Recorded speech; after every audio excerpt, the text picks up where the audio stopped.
So the idea for Must Be Nice came to me when I was at a conference for professional speakers quite a few years ago.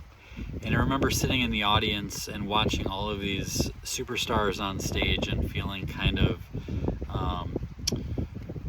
overwhelmed and depressed and a little bit of a shame spiral, thinking about all of the advantages they had, whether they were former NBA basketball players or Fortune 500 CEOs or had these amazing talents. And I just felt like I was slinking lower and lower into my seat. And then there was one point where I had this moment where I realized that I had talents of my own, many of which I hadn't even been using, kind of like, as an artist particularly.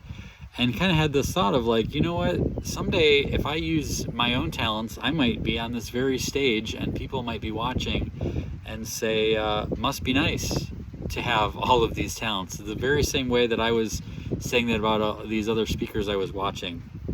And I realized at that moment that like every single one of us has a must be nice. And it doesn't do us any good to wish for someone else's, but to find out what ours are and make the most of them.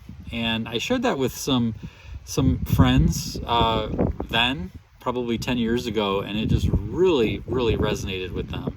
And then I wrote a blog post about it and shared it on and off here and there, and it always just seemed to strike a chord. And 2 years ago, we had a chance, Kim and I had a chance to give a speech to our speaking colleagues from the main stage at Caesar's Palace in Las Vegas.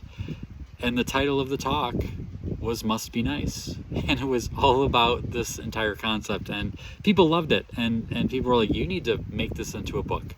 And so I did. And so we're almost to the finish line. It's available for pre-order now. But it's a great reminder to me and to all of us that we all have a Must Be Nice. And this book is about how to find yours and how to make the most of it. So I'm looking forward to it being out in the world, and I hope you'll check it out.